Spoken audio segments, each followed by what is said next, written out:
ಬೆಂಗಳೂರಿನ ವತಿಯಿಂದ ಈ ದಿನ ಕಾಲೇಜಿನ ಪ್ರಾಚಾರ್ಯರಾದಂಥ ಡಾಕ್ಟರ್ ಆರ್ ರಂಗಪ್ಪನವರು ನಿವೃತ್ತಿಯ ಸಮಾರಂಭದ ಅಧ್ಯಕ್ಷತೆಯನ್ನು ವಹಿಸಿಕೊಂಡಂಥ ಕಾಲೇಜಿನ ನೂತನ ಆಚಾರ್ಯರಾದಂಥ ರಾಜೇಶ್ವರ ಮೇಡಮ್ರವರೇ ಹಾಗೂ ಎಲ್ಲ ಫ್ಯಾಕಲ್ಟಿಯ ಮುಖ್ಯಸ್ಥರೇ ಹಾಗೂ ಎಸ್ ಫ್ಯಾಕಲ್ಟಿಯವರು ಹಾಗೂ ವಿದ್ಯಾರ್ಥಿನಿಯರೇ ಈ ದಿನ ಒಂದು ಕಾರ್ಯಕ್ರಮದಲ್ಲಿ ತಿಳ್ಪಡೆಯ ಪಾಲ್ಗೊಂಡಿದ್ದು ಈ ಒಂದು ಕಾರ್ಯಕ್ರಮಕ್ಕೆ ನಮ್ಮನ್ನು ಆಹ್ವಾನಿಸಬೇಕಾಗಿ ಮೊದಲನೇದಾಗಿ ನಮ್ಮ ಪ್ರಾಚಾರ್ಯರಾದಂಥ ರಂಗಪ್ಪನವರಿಗೆ ಮೊದಲನೇದಾಗಿ ಧನ್ಯವಾದಗಳನ್ನು ಅರ್ಪಿಸ್ತಾರೆ. ಅವರು ಮತ್ತು ನಾವು ಇಬ್ಬರು ಒಂದೇ ಗ್ರಾಮದವರು ಹಾಗೂ ಆಗ 1972ರಲ್ಲಿ ಸಮಯದಲ್ಲಿ ನಮ್ಮ ಗ್ರಾಮ ಕೆಳಗೆರೆಯ ಟೌನ್ಗೆ ಹತ್ತಿರ ಇದ್ರೂ ಸಹ ಯಾರು ಶಾಲೆಗೆ ಹೋಗ್ತಿದ್ದಾರೆ ಎಲ್ಲ ಯಾರ ಕೆಲಸ ಬೇರೆ ಬೇರೆ ಕೆಲಸಕ್ಕೆ ಹೋಗೋರು ಅಮಲಿ ಕೆಲಸಕ್ಕೆ ಅಂಥ ಸಮಯದಲ್ಲಿ ನಾವು ಒಂದು ಬ್ಯಾಂಕಲ್ಲಿ 4 ಜನ ಮಾತ್ರ ನಾವು ಶಿಕ್ಷಣವನ್ನು ಪಡೆದು ಮುಂದಕ್ಕೆ ಹೋಗಿ ಸರ್ಕಾರಿ ನೌಕರಿಯಲ್ಲಿ ಜಾಯ್ನ್ ಆಗಿದ್ವಿ. ಅದರಲ್ಲಿ ಈಗಾಗಲೇ ಒಬ್ಬರು ನಮ್ಮ ಸಹೋದರರಾದಂಥ ಪರಮೇಶ್ವರ ಸಾಹಿತ್ಯ ಇಂಜಿನಿಯರಾಗಿ ಅವರು ಕಳೆದ ಫೆಬ್ರವರಿಯಲ್ಲಿ ನಿವೃತ್ತಿ ಹೊಂದಿರ್ತಾರೆ. ಈಗ ನಮ್ಮ ಬ್ಯಾಂಕಲ್ಲಿ 2ನೇ ವ್ಯಕ್ತಿಯ ನಮ್ಮ ಪ್ರಾಚಾರ್ಯರಾದ ರಂಗಪ್ಪನವರು ನಿವೃತ್ತಿ ಹೊಂದಿದ್ದಾರೆ. ಹಾಗಾಗಿ ಅವರಿಗೆ ನಮ್ಮ ಗ್ರಾಮದ ಪರವಾಗಿ ಮತ್ತು ನಮ್ಮ ಪರವಾಗಿ ಅವರಿಗೆ ವಂದನೆಗಳನ್ನು ಒಂದು ಸುಬ್ರಹ್ಮಣ್ಯ ಹುಟ್ಟಿ ಯೂನಿವರ್ಸಿಟಿ ಮಟ್ಟದಲ್ಲಿ ಪದವಿಯನ್ನು ಪಡೆದು ಒಂದು ಆಚಾರ್ಯರ ಹುದ್ದೆಗೆ ಏರಿ ನಮ್ಮ ಗ್ರಾಮಕ್ಕೆ ಹಾಗೂ ನಮ್ಮ ಕಾಲೇಜಿಗೆ ಒಳ್ಳೆಯ ಕೀರ್ತಿಯನ್ನು ಬಂದಿದ್ದಾರೆ. ಅದೇ ರೀತಿ ಅವರು ಸಾವಿರಾರು ವಿದ್ಯಾರ್ಥಿಗಳಿಗೆ ಮಾರ್ಗದರ್ಶನ ಮಾಡಿ ಅವರು ತಮ್ಮ ಜೀವನವನ್ನು ರೂಪಿಸಿಕೊಳ್ಳಲು ಅನುವು ಮಾಡಿಕೊಟ್ಟಿದ್ದಾರೆ. ಅವರಿಗೆ ಅವರೆಲ್ಲ ವಿದ್ಯಾರ್ಥಿಗಳ ಪರವಾಗಿ ಅವರಿಗೆ ಮತ್ತೊಮ್ಮೆ ಅವರಿಗೆ ಧನ್ಯವಾದಗಳು ಅರ್ಪಿಸ್ತಾರೆ. ಅದೇ ರೀತಿ ಅವರು ನಮ್ಮ ಒಂದು ಗ್ರಾಮದಲ್ಲಿ ಒಂದು ಒಳ್ಳೆಯ ಅಗ್ರಿಕಲ್ಚರ್ ಮಾಡ್ತಾರೆ ಅಂತ ಹೇಳಿದ್ದಾರೆ. ಹಾಗಾಗಿ ಅವರು ನಿವೃತ್ತಿ ಜೀವನ ಅವರ ಒಳ್ಳೆಯ ಅಗ್ರಿಕಲ್ಚರ್ ನೂತನ ಆವಿಷ್ಕಾರಗಳನ್ನು ಮಾಡುವುದರೊಂದಿಗೆ ಅವರನ್ನು ಹೆಚ್ಚಿನ ಆದಾಯ ಮತ್ತು ಸುಖ ಶಾಂತಿ ನೆಮ್ಮದಿಯನ್ನು ಗಳಿಸಿ ಅಂತೇಳಿ ಹೇಳ್ಕೊಳ್ತಾರೆ.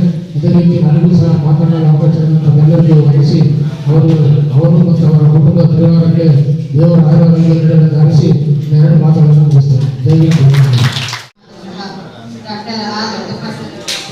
ಸಮಾರಂಭಕ್ಕೆ ಆಗಮಿಸಿರುವ ನಮ್ಮೆಲ್ಲರಿಗೂ ನನ್ನ ನಲ್ಮೆಯ ಪ್ರೀತಿಯ ಮಹಾನ್ ಜ್ಞಾನಿಗಳು, ರಾಜ ಮಹಾರಾಜರುಗಳು, ಎಷ್ಟೋ ಜನ ಬುದ್ಧಿಜೀವಿಗಳು ಅಂತ ಕರೆಸ್ಕೊಂಡಿರುವಂತಹ ಆಲ್ಬರ್ಟ್ ಐನ್ಸ್ಟೈನ್ ಮತ್ತೊಬ್ಬರು ಹೇಳ್ತಾ ಹೋಗ್ತಾರೆ, ಮೌನಕ್ಕೆ ಅಗಾಧ ಶಕ್ತಿ ಇದೆ ಅಂತ. ತುಂಬಾ ಮೌನವಾಗಿರೋರು ತುಂಬಾ ಶಾಂತ ಚಿತ್ತದಿಂದ ಇರ್ತಾರೆ, ಹಾಗೆ ಎಲ್ಲ ಕೆಲಸವನ್ನ ಸುಸೂತ್ರವಾಗಿ ಮಾಡಿ ಮುಗಿಸ್ತಾರೆ ಅಂತ ಹೇಳ್ತಾರೆ. ಅದಕ್ಕೆ ನಮಗೆ ಒಂದು ನಿದರ್ಶನ ಅಂದ್ರೆ ನಮ್ಮ ಪ್ರಾಂಶುಪಾಲರಾದಂತಹ ರಂಗಪ್ಪ ಸರ್ ಅವರು ಹೇಗೆ ಅಂದ್ರೆ ಒಂಥರ ರಾಜ ಗಾಂಭೀರ್ಯ, ಸಿಂಹಗರ್ಜನೆ. ನಾವು ಯಾವಾಗಲೂ ನಮ್ಮ ಅತಿಥಿ ಉಪನ್ಯಾಸಕರು ನಾವೆಲ್ಲ ಮಾತಾಡ್ತಾ ಇದ್ವಿ. ಇನ್ನು ನನ್ನ ಪರ್ಸನಲ್ ಅಂತ ಹೇಳ್ಬೇಕು ಅಂದ್ರೆ ನನಗೆ ಆರ್ಟ್ಸ್ ಕಾಲೇಜಲ್ಲಿ ಅಷ್ಟು ಒಡನಾಟ ಇರಲಿಲ್ಲ. ಇಲ್ಲಿಗೆ ಬಂದಾಗ ನನ್ನ ಬಗ್ಗೆ ಏನೋ ಹೇಳ್ತಾ ಇದ್ರು, ಏನಾದ್ರು ಒಂದು ಕೆಲಸಕ್ಕೆ ಹೋಗ್ಬೇಕು ಅಂದ್ರೆ ಪದ್ಮಶ್ರೀ ಮೇಡಮ್ ಹೋಗ್ತಾರೆ ಅಂತ ಹೇಳ್ತಾ ಇದ್ರು. ನನಗೂ ಭಯನೇ ಸತ್ಕೊಂಡ್ರೆ, ಆದ್ರೂ ಎಲ್ಲರ ಬಾಯಲ್ಲಿ ನನ್ನ ಹೆಸರು ಬರ್ತಾ ಇತ್ತು. ಒಂದು ನಾನು ಹೋದ್ರೆ ಸಾಕು, ಪದ್ಮ ಚೆನ್ನಾಗಿದೆಯಮ್ಮ, ಮಗಳು ಚೆನ್ನಾಗಿದ್ದಾಳ, ಏನೋ 2 ಮಾತಾಡ್ತಾ ಇದ್ರು, ಖುಷಿ ಅನಿಸ್ತಾ ಇತ್ತು. ಹಾಗೆ ಅವರ ಒಡನಾಟದ ಬಗ್ಗೆ ಹೇಳ್ತಾ ಹೋದಾಗ ನಮ್ಗೆ ಎಷ್ಟೋ ಸಲ ದೊಡ್ಡಳಿಗೆ ಡ್ರಾಪ್ ಮಾಡುವಾಗ ಏನೋ 2 ಮಾತಾಡ್ತಾ ಇದ್ವಿ, ಅದು ಬೈದಲ್ಲೇ ಮಾತಾಡ್ತಾ ಇದ್ದೆ. ಸರ್ ಹೇಳ್ತಾ ಇದ್ರು, 1-2 ಮಾತಾಡ್ತಾ ಇದ್ರು, ಸರ್ ನನ್ನನ್ನು ಕರ್ಕೊಂಡು ಹೋಗಿ ಸರ್ ಅಂದ್ರೆ ಬಾರಮ್ಮ ನಾನೇ ಎತ್ಕೊಂಡು ಹೋಗಲ್ಲ, ಕಾರಲ್ಲಿ ಕರ್ಕೊಂಡು ಹೋಗ್ತೀನಿ ಅಂತ ಹೇಳ್ತಾ ಇದ್ರು. ಅಷ್ಟು ಆತ್ಮೀಯತೆ, ತುಂಬಾ ಒಂಥರ ನಮಗೆ ಭಯ ಅನ್ಸು, ಸರ್ ಮನ್ಸು ತುಂಬಾ ಒಳ್ಳೆ ಮನ್ಸು, ತುಂಬಾ ಪ್ರೀತಿ ವಿಶ್ವಾಸದಿಂದ ನೋಡ್ತಾರೆ. ಅದನ್ನ ಹತ್ತಿರದಿಂದ ನೋಡೋದಕ್ಕೆ ಮಾತ್ರ ಗೊತ್ತಾಗೋದು ಅಂತ ಹೇಳ್ಬೋದು. ಹಾಗೆ ನಮ್ಮ ಅತಿಥಿ ಉಪನ್ಯಾಸಕರ ಬಗ್ಗೆ ಬಂದ್ರೆ ತುಂಬಾ ಕಾಳಜಿ. ಅವರು ಒಮ್ಮೆ ಒಂದ್ಸಲ ಸ್ಟೇಜ್ ಮೇಲೆ ಹೇಳಿದ್ ನನಗೆ ನೆನಪಿದೆ, ನೀವು ಎಲ್ಲ ಬುದ್ಧಿವಂತರೆ, ಏನ್ ಮಾಡೋದು, ಅವಕಾಶ ಸಿಕ್ಕಿಲ್ಲ ಅನ್ನೋದೊಂದು ಬಿಟ್ಬಿಟ್ರೆ ಯಾವ್ದ್ರಲ್ಲೂ ನೀವು ಕಡಿಮೆ ಇಲ್ಲ ಅಂತ ಹೇಳ್ತಾ ಇದ್ರು. ಆ ಮಾತು ಯಾವಾಗ್ಲೂ ನನ್ನ ನೆನಪಿಗೆ ಬರುತ್ತೆ. ನಿಮ್ಮಲ್ಲಿ ಒಳ್ಳೆ ಜ್ಞಾನವಂತರು ಇದ್ದೀರಾ, ನಿಮ್ಮನ್ನ ಎಷ್ಟು ಸಾಧ್ಯನೋ ಅಷ್ಟು ದೊಡ್ಡಗಿಸ್ಕೊಳ್ಳಿ ಅಂತ ಹೇಳುವಂತಹ ಮಾತುಗಳಾಗ್ಬೋದು, ಅಥವಾ ನಮ್ಗೆ ಇನ್ ಟೈಮಿಗೆ ಅವರು ಸಾಧನೆಯನ್ನ ಮಾಡೋ ವಿಷಯದಲ್ಲಾಗ್ಬೋದು, ಅಥವಾ ನಮ್ಮ ಕರ್ತವ್ಯಗಳನ್ನ ಗುರುತಿಸೋ ವಿಷಯದಲ್ಲಾಗ್ಬೋದು, ತುಂಬಾ ಅವರು ಕೇರ್ಫುಲ್ ಆಗಿ ಅದನ್ನ ನಮ್ಮನ್ನ ಅಬ್ಸರ್ವ್ ಮಾಡ್ತಾ ಇದ್ರು ಅಂತ ಹೇಳ್ಬೋದು. ಅವರ ಒಂದು ನಿವೃತ್ತಿ ಜೀವನ ಇವತ್ತು ಕೊನೆ ದಿನ ಅಂತ ಹೇಳ್ಬೋದು. ಮುಂದೆ ಅವರಿಗೆ ದೇವರು ಭಗವಂತ ಆಯುರ ಆರೋಗ್ಯ ಕೊಡ್ಲಿ, ಸಂತೋಷ ಕೊಡ್ಲಿ, ನೆಮ್ಮದಿ ಕೊಡ್ಲಿ. ಮೇಡಮ್ ಬಗ್ಗೆ ನಾನು ತುಂಬಾ ಸಲ ಹೇಳ್ತಾ ಇದ್ದೆ, ಸರ್ ನಿಮ್ಮ ಮನೆ ತುಂಬಾ ಚೆನ್ನಾಗಿದ್ದಾರೆ ಸರ್ ಅಂತ ಹೇಳಿದೆ ಒಮ್ಮೆ. ನಮ್ಮ ಅದಕ್ಕೆ ಮದುವೆ ಆಗಿರೋದು ಅಂತ ಹೇಳ್ತಾ ಇದ್ರು. ನಾನು ಟೈಮ್ ಸಿಕ್ಕಾಗ ಕಾರಲ್ಲಿ ಹೆಂಗೋ ಒಂದು ಮಾತು ಆಡ್ತಿದ್ದೆ, ಸ್ವಲ್ಪ ನಾನು ಮಾತು ಜಾಸ್ತಿ ಆಡ್ತೀನಿ. ಆಗ ಸರ್ ಅದಕ್ಕೆ ರಿಪ್ಲೈ ಕೊಡ್ತಾ ಇದ್ರು. ನನ್ನ ಬಗ್ಗೆ ಅಂತೂ ತುಂಬಾ ಕಾಳಜಿ. ಆಕ್ಚುಲಿ ಅವ್ರ ಮಗನ ಮದ್ವೆಗೆ ಹೋಗಿದ್ದೆ, ಮತ್ತೆ ನೆಕ್ಸ್ಟ್ ನಾಮಕರಣ ಟೈಮಲ್ಲಿ ಹೋಗಿದ್ವಿ, ಮತ್ತೆ ನೆಕ್ಸ್ಟ್ ಜವಳ ತಗ್ಸೋ ಟೈಮಲ್ಲಿ ನಾನು ಹೋಗ್ಲಿಲ್ಲ. ಅದ್ರ ಬಗ್ಗೆ ಸರಿಗೆ ಸ್ವಲ್ಪ ನನ್ನ ಮೇಲೆ ಬೇಜಾರ ಇದೆ. ಏನಮ್ಮ ನೀನ್ ಬರ್ಲೇ ಇಲ್ಲ ಅವತ್ತು ಅಂತ. ಅವತ್ತಿಂದ ಎಲ್ಲೋ ನನ್ನನ್ನ ಸ್ವಲ್ಪ ಕಡಿಮೆ ಮಾತಾಡ್ತಿದ್ರೇನೋ ಅನ್ನೋಂತಹ ಎಲ್ಲೋ ಒಂದು ಹಳಕು ನನ್ನ ಮೇಲೆ ನನಗಿದೆ. ಬಟ್ ಯಾವಾಗಲೂ ಸರಿಗೆ ನಮ್ಮೆಲ್ಲರನ್ನೂ ಕಂಡ್ರೆ ತುಂಬಾ ಪ್ರೀತಿ ಆಗ್ತದೆ ಅಂತ ಹೇಳ್ತಾ ಹೋಗ್ಬೋದು. ಅವರ ಮುಂದಿನ ಭವಿಷ್ಯದಲ್ಲಿ ತುಂಬಾ ಸಂತೃಪ್ತಿ ಅನ್ನೋದು, ನೆಮ್ಮದಿ ಅನ್ನುವಂಥದ್ದು, ಶಾಂತಿ ಸಂತೋಷ ಅನ್ನುವಂಥದ್ದು ಇರಲಿ. ಇನ್ನು ಅವರಿಗೆ ಮೊಮ್ಮಗ ಬಂದ್ಬಿಟ್ಟಿದ್ದಾರೆ, ಮೊಮ್ಮಗನ ಜೊತೆಗೆ ಆಟ ಆಡ್ಕೊಂತಾನೆ ಸಮಯ ಕಳೆದ್ ಬಿಡ್ತಾರೆ ಅಂತ ಅನ್ಸುತ್ತೆ. ಅಷ್ಟು ಇಷ್ಟ ಅನ್ಸುತ್ತೆ ಮೊಮ್ಮಗ ಅಂದ್ರೆ. ಅವರ ಜೀವನ ಚೆನ್ನಾಗಿರ್ಲಿ ಅಂತ ಹೇಳ್ತಾ ನನ್ನ ಮಾತುಗಳನ್ನ ಮುಗಿಸ್ತೀನಿ. ಎಲ್ಲರಿಗೂ ಧನ್ಯವಾದಗಳು.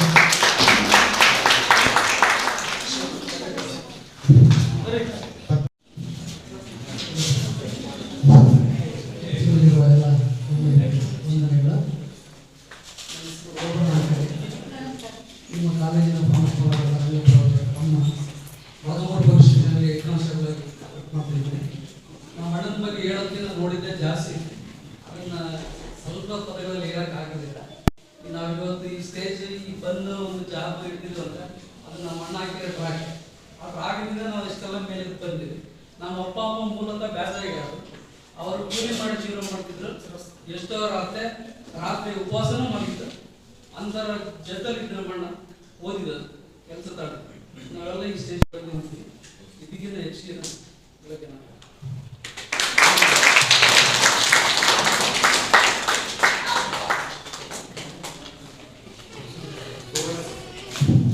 ಅವರಿಗೆ ಧನ್ಯವಾದಗಳು. ಎಲ್ಲರಿಗೂ ನಮಸ್ಕಾರ. ಮುಖ್ಯವಾಗಿ ಈ ದಿನ ಕಾರ್ಯಕ್ರಮದ ಕೇಂದ್ರ ಬಿಂದುಗಳು, ನನ್ನ ವೃತ್ತಿ ಜೀವನದಲ್ಲಿ ನನಗೆ ಸಹೋದರರಿಗಿಂತ ಹೆಚ್ಚಿನ ಬಾಂಧವ್ಯವನ್ನು ಹೊಂದಿದ್ದಂತ ನಮ್ಮ ಅಣ್ಣ ಇವತ್ತು ರಿಟೈರ್ಡ್ ಆಗ್ತಾ ಇದ್ದಾರೆ. ಬಟ್ ನಾನು ನಮ್ಮ ಕಾಲೇಜಲ್ಲಿ, ಆರ್ಟ್ಸ್ ಕಾಲೇಜಲ್ಲಿ ಆಗ್ತಾರೆ, ಇಲ್ಲ ಚಳ್ಳಕೆರೆಯಲ್ಲಿ ಆಗ್ತಾರೆ ಅಂತ ಎಕ್ಸ್ಪೆಕ್ಟೇಷನ್ ಇತ್ತು. ತೊಂದರೆ ಇಲ್ಲ, ಕಾಲೇಜ್ ಬಿಲ್ಡಿಂಗ್ ಎಲ್ಲ ಬಹಳ ಚೆನ್ನಾಗಿದೆ. ಸ್ವಲ್ಪ ದೂರ ಅನ್ನೋದು ನಾವು ಹೋಗ್ಬೇಕಾದ್ರೆ ಮಕ್ಳು ಹೆಂಗ್ ಬರ್ತಾವ ಅನ್ನೋದು ಮೊದಲು ಯೋಚನೆ ಮಾಡಿದ್ವಿ. ಅದಕ್ಕೆ ಅಣ್ಣ ಇಲ್ಲಿ ರಿಟೈರ್ಡ್ ಆಗ್ತಾರೆ ಅಂತ ಸಂತೋಷನೂ ಇದೆ. ಯಾಕೆಂದ್ರೆ ಅವರು ಏನು ಸೇವೆ ಮಾಡಿದಾರೋ ತುಂಬಾ ಸಾರ್ಥಕವಾದ ಸೇವೆ. ನಮಗೆ ಅತಿಥಿ ಉಪನ್ಯಾಸಕನಾಗಿ ನಾನು ಹೇಳೋದಾದ್ರೆ, ಇಡೀ ಸ್ಟೇಟ್ ಅಲ್ಲಿ 1 ಮಂತ್ ಸ್ಟ್ರೈಕ್ ಮಾಡಿದಾಗ ಯಾರು ಸ್ಯಾಲರಿ ಕೊಟ್ಟಿರಲಿಲ್ಲ. ಬಹಳ ಗಣ್ಯತೆಯ ತೀರ ಅಣ್ಣ ಒಬ್ಬರು ಸ್ಯಾಲರಿ ಕೊಟ್ಟಿರಲಿಲ್ಲ. ಯಾರು ಏನು ಮಾಡಲಿಲ್ಲ. ಯಾಕೆಂದ್ರೆ ಏನು ಆಗಲಿಲ್ಲ, ನೀವು ಕೆಲಸ ಮಾಡಿದಿರ ನಾವು ಕೊಟ್ಟಿದ್ದೀವಿ. ನಮ್ಮ ಕಾಲೇಜಲ್ಲೂ ನಾನಿದ್ದು ಮಾಡ್ಸಕ್ಕಾಗಿಲ್ಲ, ಅವರು ಮಾಡ್ಕೊಟ್ರೆ ನಾನು ಇದ್ದಿದ್ರೆ ಆರಾಮ ಮಾಡ್ತಿದ್ದೆ ಅಂತ. ಇವತ್ತಿನವರೆಗೂ ಅವತ್ತೇನು ನನಗೆ ಸುಮಾರು 20 ವರ್ಷದಿಂದ ಪರಿಚಯ ಅಂತ ಹೇಳಿದ್ರೆ ಒಂಥರ ಫ್ಯಾಮಿಲಿ ಮೆಂಬರ್ಸ್ ತರ ಇದ್ವಿ. ನಮ್ಮ ಅತ್ತಿ ಆಗ್ಲಿ, ಅಣ್ಣ ಆಗ್ಲಿ, ಇವತ್ತಿಗೂ ಅಣ್ಣ ಆಗ್ಲಿ ಅಂತಾನೆ ನಾವು ಮಾತಾಡಿಸ್ತೀವಿ. ನನ್ನ ಮಗಳು ಚಿಕ್ಕವಳು, ನಮ್ಮ ಮನೆಯವ್ರಿಗೆ KSUಗೆ ನಾನು ಇವರೇ ಕೋಆರ್ಡಿನೇಟರ್ ಇದ್ರು ಅಣ್ಣರು, ಅವ್ರಿಗೆ ಸೇರಿಸಿದ್ದೆ. ಚಿಕ್ಕವಳು ಅಂದ್ರೆ 1 ವರ್ಷಕ್ಕಿಂತ ಇನ್ನೂ ಚಿಕ್ಕವಳಿಗೆ ಅವತ್ತಾನೆ ಓಡಾಡ್ತಾ ಇದ್ರು. ನಿನ್ ಕ್ಲಾಸ್ಗೆ ಹೋಗಮ್ಮ ನಾನು ಎತ್ಕೊಂತೀನಿ ಅಂತ ಅಣ್ಣ ಎತ್ಕೊಂಡು ಅವಳು ಮುಖ ತೊಳೆಯೋದಾಗ್ಲಿ, ಬೇರೆ ಏನೇ ಕೆಲಸ ಆಗಲಿ ಸ್ವಂತ ಮಗಳ ತರ ಎತ್ಕೊಂಡಿರೋ ಬರೋರು. ಅವಾಗ ಪ್ರೊಫೆಸರ್ ಇದ್ರು, ಅಣ್ಣ ಅಷ್ಟು ಚೆನ್ನಾಗಿ ನೋಡ್ಕೊಂಡ್ರು. ನಾನ್ ಕ್ಲಾಸ್ ಹೋದ್ರು ಅಷ್ಟೇ, ಬಿಡ ನಿನ್ ಮಗಳು ನನ್ನ ಅಂತೇಳಿ ಅವ್ರಿಗೆ ಯಾವ ತರ ನೋಡ್ಕೊಳ್ತಿದ್ರು ಮಕ್ಳಿಗಿಂತ ಹೆಚ್ಚಾಗಿ ನೋಡ್ಕೊಂಡು, ತಿನ್ನಕ್ಕಾಗ್ಲಿ ಉಣ್ಣಕ್ಕಾಗ್ಲಿ ಎಲ್ಲ ಅವರೇ ಕೊಡ್ತೀವಿ. ದಿನ ಅಲ್ಲೇ ನೋಡ್ಕೊಳ್ತಾ ಇದ್ರು. ಅದೊಂದು ನಾನು ಯಾವತ್ತೂ ನೆನಪು ಮಾಡ್ಕೊಳ್ತೀನಿ. ಆಮೇಲೆ ನಾವೇನಾದ್ರೂ ಸಣ್ಣ ಪುಟ್ಟ ಕೆಲಸಗಳಿದ್ದಾಗ ಪ್ರಾಂಶುಪಾಲರಾಗಿದ್ರು ಅವರು, ಅಣ್ಣ ಇವತ್ತೆಲ್ಲ ಹೋಗ್ಬೇಕು ಊರಿಗೆ, ಹೋಗಿ ಯಾರನ್ನ ಕ್ಲಾಸ್ ಅಡ್ಜಸ್ಟ್ಕೊಂಡು ಹೋಗಿ, ಆಮೇಲೆ ಬಂದು ನಿಮ್ಗೆ ಏನಿದೆ ಅದನ್ನ ಕಾನೂನು ಪ್ರಕಾರ ನಾವು ಮಾಡ್ಕೊಡ್ತೀವಿ ಅಂತ ವೇತನದಲ್ಲಾಗ್ಲಿ ಬೇರೆ ಯಾವುದೇ ವಿಷಯದಲ್ಲಾಗ್ಲಿ ಎಂದು ಅತಿಥಿ ಉಪನ್ಯಾಸಕರಿಗೂ ಫುಲ್ ಟೈಮ್ ಉಪನ್ಯಾಸಕರಿಗೆ ಯಾರಿಗೂ ತೊಂದರೆ ಮಾಡೋದಕ್ಕೆ ಪ್ರಾಂಶುಪಾಲರಾಗಿದ್ದರೆ ನಾನು ನೋಡಿದೆ. ಅದೆಲ್ಲದಕ್ಕಿಂತ ಹೆಚ್ಚಾಗಿ ತುಂಬಾ ಮಾನವೀಯತೆ ಇರುವಂತ ಮನುಷ್ಯ. ಯಾರಾದ್ರೂ ಸ್ವಲ್ಪ ಕಷ್ಟದಲ್ಲಿದ್ದಾರೆ ಅಂದ್ರೆ ಅವ್ರ ಕೈಲಿ ಏನಾಗುತ್ತೆ ಅದನ್ನ ವೇಟ್ ಮಾಡೋದು. ವಿದ್ಯಾರ್ಥಿಗಳಾಗಿರ್ಲಿ, ಉಪನ್ಯಾಸಕರೇ ಆಗಲಿ, ಯಾರಾದ್ರೂ ಆಗಲಿ ಅಂತ ಗುಣ ನಮ್ಗೆಲ್ಲ ಆದರ್ಶನೀಯ ಅಂತ ನಾವು ತಿಳ್ಕೊಂಡಿದ್ದೀವಿ. ಆಮೇಲೆ ಕುಟುಂಬದಲ್ಲೂ ಅವರಿಬ್ರು ಯಾವಾಗ್ಲೂ ಒಂಥರ ನೋಡಿದ್ರೆ ಈಗಲೂ ಜೊತೆಗೆ ಓಡಾಡುವ ಜೋಡಿ ಕೇಳ್ತಾರೆ. ನನ್ನ ಅತ್ತಿಗೆ ತುಂಬಾ ಅನ್ಯೋನ್ಯವಾಗಿರ್ತಿದ್ರು. ಅವತ್ತಿಂದ ಇವತ್ತು ಮನೆಗೆ ಹೋದಂಗೆ ಆ ಮನೆ ಹೆಸರು ನೋಡಿದಾಗೂ ನಮ್ಗೆ ಬಹಳ ಖುಷಿ ಆಗುತ್ತೆ. ಅನುರಾಗ ಅಂತ ಹೆಸರಿತ್ತು. ಸೈಟ್ ತಗೊಂಡು ನಾವು ಇದ್ವಿ. ಆ ಮನೆಗೂ ಅನುರಾಗ, ಕುಟುಂಬದಲ್ಲೂ ಅದೇ ಅನುರಾಗ ಇದೆ. ಅವ್ರ ಮಕ್ಕಳು, ನನಗೊಬ್ಬ ಸ್ಟೂಡೆಂಟ್ ಇದ್ದ ಸೈನ್ಸ್ ಕಾಲೇಜಲ್ಲಿ, ಅವ್ರ ಮಕ್ಕಳು ನನಗೆ ತುಂಬಾ ಚೆನ್ನಾಗಿ ಗೊತ್ತು. ಮತ್ತೆ ಓಬಣ್ಣರು ಮಕ್ಕಳಿಂದನೂ ಗೊತ್ತಿದ್ದಾರೆ. ಹಂಗಾಗಿ ಎಲ್ಲರೂ ಸಹೋದರ ಭಾವನೆಯಿಂದ ಯಾವುದೇ ಭೇದ ಭಾವ ಇಲ್ಲದೆ ಎಲ್ಲರನ್ನೂ ಅತ್ಯಂತ ಆತ್ಮೀಯವಾಗಿ ನಮ್ಮ ವೃತ್ತಿ ಜೀವನದಲ್ಲಿ ನಡೆಸಿಕೊಂಡ ರಂಗಪ್ಪ ಸರ್ ಅವ್ರ ಆರೋಗ್ಯದಲ್ಲಿ ಸ್ವಲ್ಪ ಏರುಪೇರಾದ್ರೂ ಮತ್ತೆ ಸುಧಾರಿಸ್ಬೇಕು. ತುಂಬಾ ಈಗ ಆರೋಗ್ಯವಾಗಿದ್ದಾರೆ ಅಂತ ಭಾವಿಸ್ತಾ ಇನ್ನೂ 100 ಕಾಲ ಅವರು ತುಂಬಾ ಚೆನ್ನಾಗಿರ್ಲಿ. ಆರೋಗ್ಯ ಹೊಂದಿದ್ರೆ ಸಾಕು, ಐಶ್ವರ್ಯ ಬೇಕಾದಷ್ಟು ಮಾಡಿದ್ರೆ. ತುಂಬಾ ಕಷ್ಟದಲ್ಲಿದ್ರು ಅವ್ರಿಗೆ ಏನ್ ಬೇಕೋ ಮಕ್ಕಳಿಗೂ ಅವ್ರಿಗೂ ತುಂಬಾ ಸುಖವಾಗಿರೋ ತರ ಮಾಡಿದ್ದಾರೆ. ಈಗ ತುಂಬ ಕುಟುಂಬದಿಂದ ತುಂಬಾ ಒಳ್ಳೆಯ ಮನಸ್ಥಿತಿಯಲ್ಲಿ ಇಟ್ಕೊಂಡು ಆರೋಗ್ಯವಾಗಿ ಇನ್ನೂ 100 ಕಾಲ ಚೆನ್ನಾಗಿರಲಿ ಅಂತ ಆಶಿಸ್ತಾ ನನಗೆ ಮಾತನಾಡಕ್ಕೆ ಅವಕಾಶ ಕೊಟ್ಟಂತ ಎಲ್ಲರಿಗೂ ಒಂದ್ಸಿ ನನ್ನ ಮಾತನ್ನು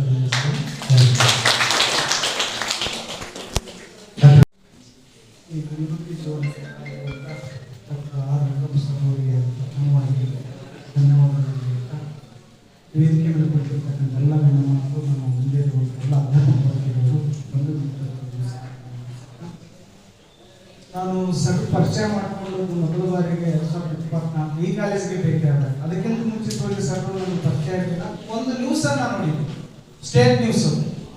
ಎಂತ ನ್ಯೂಸ್ ಅಂದ್ರೆ ಇಡೀ ಕರ್ನಾಟಕದಲ್ಲಿ ಗೆಸ್ಟ್ ಫ್ಯಾಕಲ್ಟಿ ಏನೋ ಮಾತಾಡಿದ್ದಾರೆ ಅನ್ನುವಂತ ಒಂದು ನ್ಯೂಸ್. ಆ ನ್ಯೂಸ್ ನೋಡಿದ್ದಕ್ಕೂ ಮತ್ತು ಇವರು ಇಲ್ಲಿ ಬಂದು ವೃತ್ತಿ ಜೀವನವನ್ನ ಆರಿಸಿದ್ದು ಲಾಟ್ ಆಫ್ ಡಿಫ್ರೆಂಟ್ ಅನಿಸ್ಬಿಡ್ತು. ನಾನು ಏನಪ್ಪ ನಮ್ಮ ಅಲ್ಲೇ ಇವ್ರನ್ನ ಈ ರೀತಿ ಕಂಡಿದ್ದಾರೆ, ಅದು ಯಾರೋ ಅಲ್ಲ ನಮ್ಮ KJR ಅಂತ ನನ್ನ ಮುಖ ನೋಡಿಲ್ಲ ನೀವು, ರಂಗಪ್ಪ ಸರ್ ಅವರನ್ನು ನೋಡಿಲ್ಲ ನೀವು, ಹಂಗಂದ ಎಲ್ಲರನ್ನೂ ಏನ್ ಮಾಡ್ಬಿಟ್ಟ ಅಂದ್ರೆ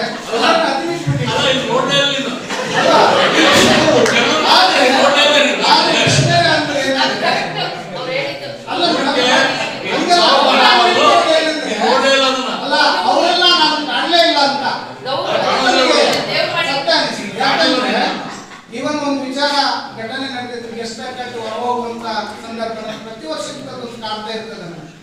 ಹೋಗುವಂತ ಸಂದರ್ಭದಲ್ಲಿ ಒಂದ್ ಮಾತು ಹೇಳಿದ್ರು.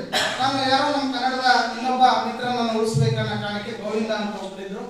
ಸರ್ ದಯವಿಟ್ಟು ಇದುವರೆಗೂ ನಮಗೆ ಯಾವುದೇ ರೀತಿ ಎಲೆಕ್ಟ್ರಿಕ್ ಸಬ್ಜೆಕ್ಟ್ ಅನ್ನ ಕೊಟ್ಟಿಲ್ಲ, ನೀವು ಕೊಡ್ಬೇಕಂತ ಖಂಡಿತ ನಾನು ಅವ್ರ ಹೊಸ ಪರಿಚಯ ಈದ್ ಮಲ್ಲಿಕಾರ್ಜುನ್ ಹಂಗೆ ಹೇಳ್ತಿದ್ದ ಕೂಡ ಹೆಂಗ್ ಮಾತಾಡೋದನ್ನು ನನಗೆ ಅದೇ ಪ್ರಥಮ ಬಾರಿಗೆ ಅವರನ್ನ ಗೆರೆ ಹೇಳಿದೆ. ಬಟ್ ಅವರು ನನಗೆ ಸ್ಪಂದಿಸಿ ಅವಾಗ ಅನಿಸ್ತು ಮಲ್ಯಣ್ಣ ಹೇಳೋದಲ್ಲ ಸುಳ್ಳೆ, ಮಾನವೀಯ ಮೌಲ್ಯ ಇದೆ ಇವರಲ್ಲಿ, ಒಳ್ಳೆ ಮನಶಕ್ತಿ ಇದೆ ಇವರಲ್ಲಿ, ಒಳ್ಳೆ ಕೌಶಲ್ಯ ಇದೆ ಇವರಲ್ಲಿ, ಒಂದು ಹೃದಯವಂತಿಕೆ ಇದೆ. ಯಾಕಂದ್ರೆ ತಳ ಸಮುದಾಯದಿಂದ ಬಂದಿರತಕ್ಕಂಥ ವ್ಯಕ್ತಿ ಯಾರಿಗೂ ಸಹ ಶೋಷಣೆ ಮಾಡದೆ, ಅನ್ಯಾಯ ಮಾಡದೆ, ಆ ರೀತಿ ಎಲ್ಲರಿಗೂ ಬದುಕನ್ನು ಕಟ್ಕೊಡ್ಬೇಕನ್ನುವಂತ ಒಂದು ಸುದೀರ್ಘವಾದ ಒಂದು ನ್ಯಾಯಬದ್ಧವಾದ ತೀರ್ಮಾನವನ್ನು ತೆಗೆದುಕೊಂಡ್ರು. ಅವತ್ತು ಅವ್ರು ಬಂದೇ ಕೊಡ್ಲಿಲ್ಲ, ಯಾರೊಬ್ಬರು ಹೊರಗೆ ಹೋಗಾಗಿಲ್ಲ, ಎಲ್ಲರಿಗೂ ಒಂದು ಅವಕಾಶವನ್ನು ಮಾಡಿಕೊಡಿ. ನನ್ನ ಅವಧಿಯಲ್ಲಿ ಯಾವ ಗೆಸ್ಟ್ ಫ್ಯಾಕಲ್ಟಿ ಈ ಕಾಲೇಜಿನಿಂದ ಹೊರಗೆ ಹೋಗಬಹುದು ಅನ್ನುವಂತ ಒಂದು ನಿಯಮಕ್ಕೆ ಬದ್ಧರಾಗಿ ಈ 2 ವರ್ಷಗಳ ಕಾಲ ಹಾಗೆ ಉಳಿಸ್ಕೊಂಡು ಬಂದ್ರು. ಅಂತ ಒಂದು ಮೇಧಾವಿ ಸುಸಂಸ್ಕೃತ ವ್ಯಕ್ತಿಯಾಗಿರ್ತಕ್ಕಂಥ ಡಾಕ್ಟರ್ ರಂಗಪ್ಪ ಸರ್ ಅವರು ಇವತ್ತು ಅರ್ಥ ಸಂಬಂಧದಿಂದ ದೂರ ಆಗ್ತಿದ್ದಾರೆ, ಆದರೆ ಸ್ನೇಹ ಸಂಬಂಧದಿಂದ ನಮ್ಮ ಹೃದಯದಲ್ಲಿ ಇದ್ದಾರೆ ಅನ್ನುವಂತ ಮಾತನ್ನ ಹೇಳ್ತಾ, ಅವರಿಗೆ ಈ ಪ್ರಕೃತಿ ಸದಾಕಾಲವು ಆರೋಗ್ಯವನ್ನ ಕೊಡ್ಲಿ ಅಂತ ಹೇಳ್ತಾ, ಅವರಿಗೆ ಸದಾಕಾಲವು ಸಂಪತ್ತು ಆಲ್ರೆಡಿ ಇದೆ, ಆದ್ರೆ ಆ ಸಂಪತ್ತಿಗಿಂತ ಹೆಚ್ಚು ಆರೋಗ್ಯ ಇಂಪಾರ್ಟೆಂಟ್ ಆಗ್ತದೆ. ಆ ಆರೋಗ್ಯವನ್ನು ಪ್ರಕೃತಿ ದಯಪಾಲಿಸಿ ಅಂತ ಹೇಳ್ತಾ ತಮಗೆ ಅವಕಾಶ ಮಾಡಿಕೊಡ್ತಿರ್ತಕ್ಕಂಥ ಎಲ್ಲ ವರ್ಗದವರಿಗೂ ವಂದಿಸುತ್ತಾ ನನ್ನ ಮಾತುಗಳನ್ನು